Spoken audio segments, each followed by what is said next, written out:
Hello everybody, welcome back to another review, and the end of the year is winding closer, so it's time to rank the worst to the best of the animation films we've got this year. Rules as usual, my opinion, I'll have some as usual, there'll be that one pick where everyone's like, what? But again, my opinion. Plus, this is, again, only mainstream theatrical releases. These are the movies I paid to see on the big screen. If you're wondering, don't expect Norm of the North 2, 3, Invader Zim Enter the Florpus, Rocko's Modern Life Status Cling, or Claws to be on this list. I have seen them, but I won't include them. So we got 14 films to go, and let's start off with number 14, the bottom of the barrel of, I would go as far as saying of all time, Arctic Dogs. I cannot describe how much I hate this movie. The story, it's so boring. It felt like 5 years watching it. I was so close to leaving the theater. The only thing that isn't terrible is John Cleese is serviceable and he does bring some energy to his vocal work. Everyone else, Jeremy Renner, phoning it in. James Franco is doing it so badly. And everyone else is phoning it in pretty poor. Animation's garbage. This is animated by the same people who did Norm of the North, so that should explain it. But the fact that this has a $50 million budget, I'm astounded.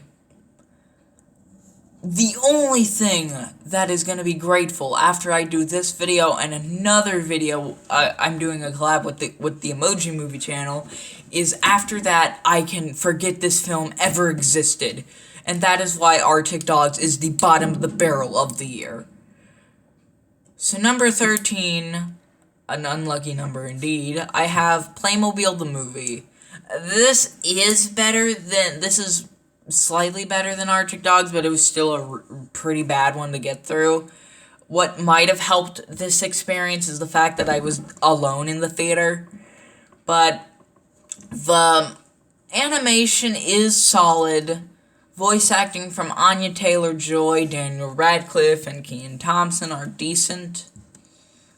And the songs are kind of catchy, but they're just manufactured pop songs. But other than that, this movie's just really boring.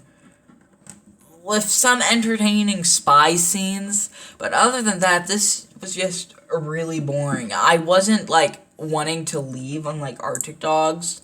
But again, I was just really just waiting for it to end. It was just really bad. In a year from now, these bottom two, I'm not going to be able to recall a single thing that happened in either of these two. So let's move on. So that is why Playmobil is number 13. So, number 12 is The Addams Family 2019. This wasn't a bad movie. It was just soul-crushingly mediocre. I didn't want to leave, unlike these other two. But I was just like, come on, you can end now. Animation's passable. Voice work, everyone does a great job. Nick Kroll, Oscar Isaac, Charlize Theron. And some of the characters, like Wednesday and Uncle Fester in particular, were pretty entertaining to watch. However, it's just kind of boring. I was just sort of waiting for it to end. While the animation is far from being bad, some of the textures, especially on the humans, they just look kind of creepy and cheap.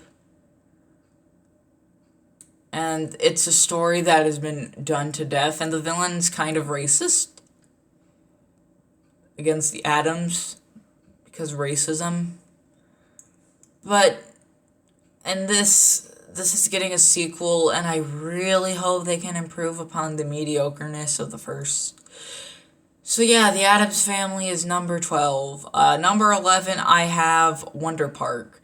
Now, I know I gave this more of a positive review when I first saw it, but it gets kind of worse over time. I still won't call it bad. I think it's passable. Animation's stunning. Like, the animation's really good. Vocal work is pretty decent. And it has a decent message that I could see people relating to, especially if you're going through depression. But it's just very generic. Paint by numbers. There is, Brianna Dinsky as June. I won't say she's bad, she's okay, but sometimes she needed more emotion, and the animal characters are just so bland. Like, their names, I think, one's, okay, Boomer. One of their names is Boomer, that's all I remember. Well, actually, no, one of them, it ain't bad, it's just really average. And that's why Wonder Park is number 11. Okay, number 10, I have Ugly Dolls. Now, this is going to be the most controversial pick, but I actually thought this was a decent movie for its audience. Animation for the budget they had, it's really nice. It's decently looking. Vocal work from the singers, like, I wasn't expecting good performances, especially from Pitbull. But Kelly Clarkson, Nick Jonas, Blake Shelton, Janelle Monáe did pretty good jobs for being singers, since the only actual actors are Wanda Sykes and Gabriel Iglesias. The message is good. It's kind of beaten over your head, but it's still a decent message.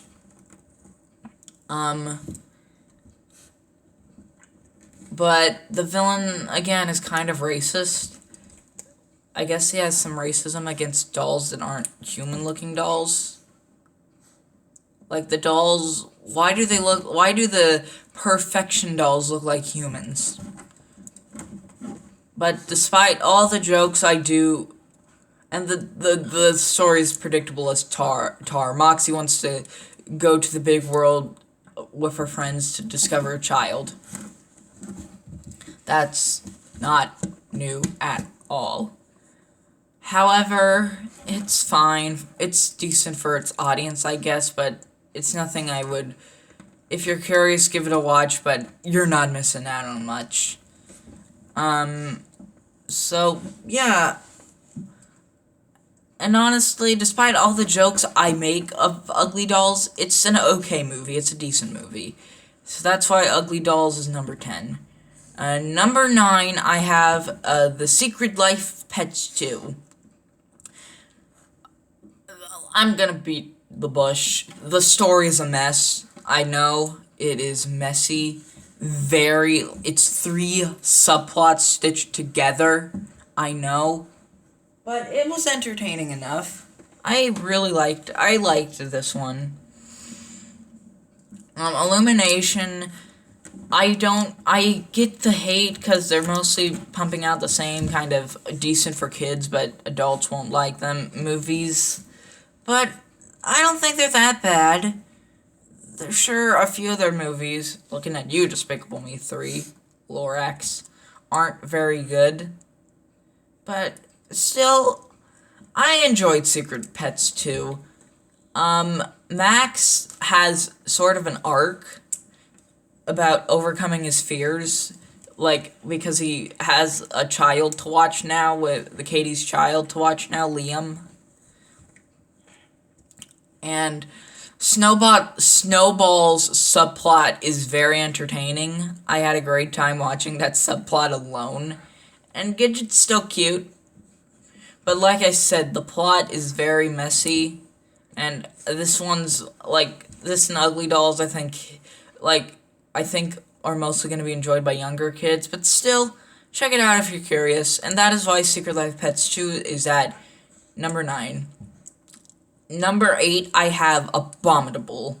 I really enjoyed Abominable. It's such a sweet, little, heartwarming movie. The story is bland. I'll say that it's bland, and Zendaya didn't come back to play Michi for the Yeti Cinematic Universe, and it's nothing special. But it's probably the best animated film that you can just turn off your brain and just relax and have a good time. It's decently funny. It does rely on gross out humor a little bit, but it's not a lot. But most of the jokes work. Yi is a very likable character, struggling to get over the loss of her father. And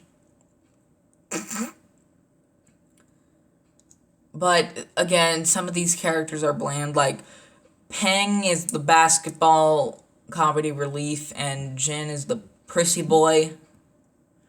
But still, I really liked Abominable, and that's why it was able to get up to number 8. Number 7, I have the final animated movie of the decade, Spies in Disguise. And I'm glad to say this decade ended off with a bang, because I had a great time watching this.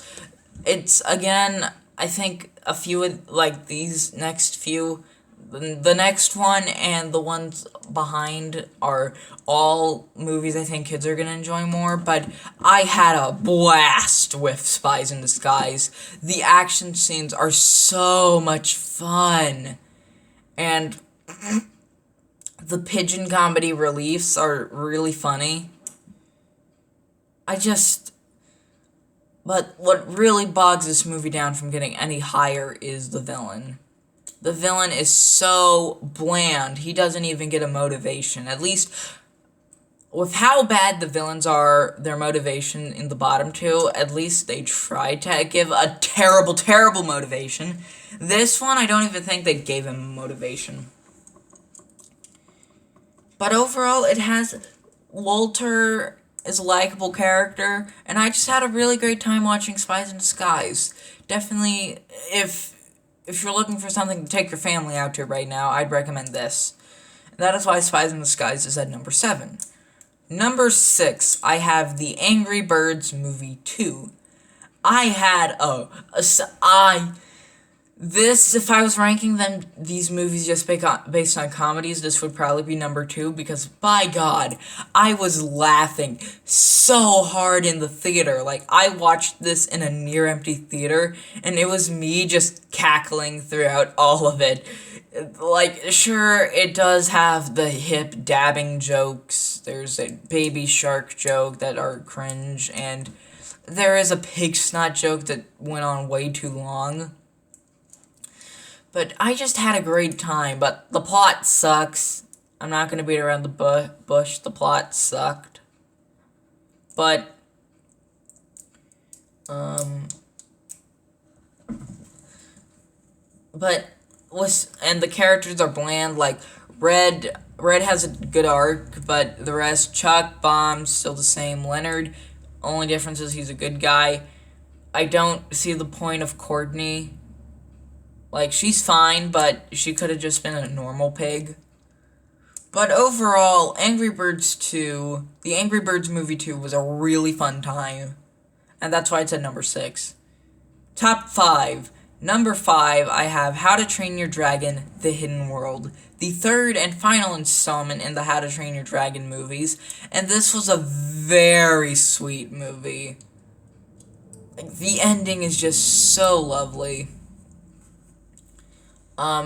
Characters are still likable. Hiccup, he has to, become, like, kind of the leader of this tribe, I think. I've only seen this one once. I forgot to mention, some of these I've seen more than others. But still. But this one is very flawed. This is my least favorite of the 3, personally. Some of the side characters were kind of obnoxious, like the twins. They were just there. And The one character trying to kiss Hiccup's mom. Yeah, that was stupid. And the villain, another weak villain. I'll give him he at least has a motivation, but it's just because he got beloved for killing a dragon, so he wants to kill them all. That's kind of dumb. And some of the other characters, like Hiccup's mom and Astrid, are just sidelined. But with some decently funny humor, especially from Toothless, who's still adorable, the How to Train Your Dragon trilogy will remain as one of the most beloved animated trilogies, and that's why the final installment was able to get up to number 5. Number 4, Frozen 2. A lot of people have been divisive on this one, and like I said, I do want to see it for a second time to form a better opinion, because it does drag at points, but I had a solid time with this. Animation's stunning as usual. It's nice to see all these characters again. It's still pretty funny, especially the scene where Olaf reenacts the first one. That's all I'll say. But there's some stuff that isn't really explained very well, like how do these rock creatures work? You know, the giant rock monsters. Like I'm sure you've seen it. It's made 1.1 billion.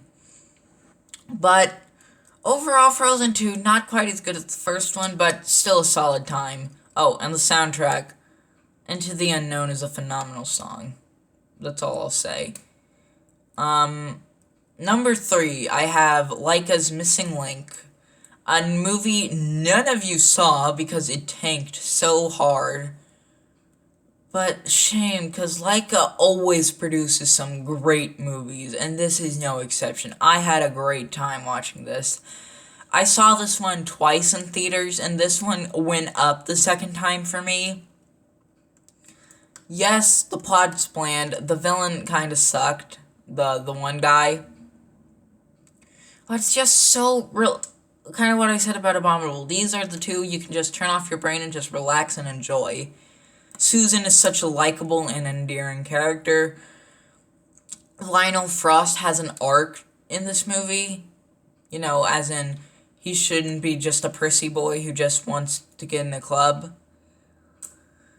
So overall, I highly recommend you check out Missing Link, and that's why it's at number 3. Number 2, I have The Lego Movie 2, the second part. I adore the first one, and this is so close to topping the first one to me. I had a fantastic time watching this.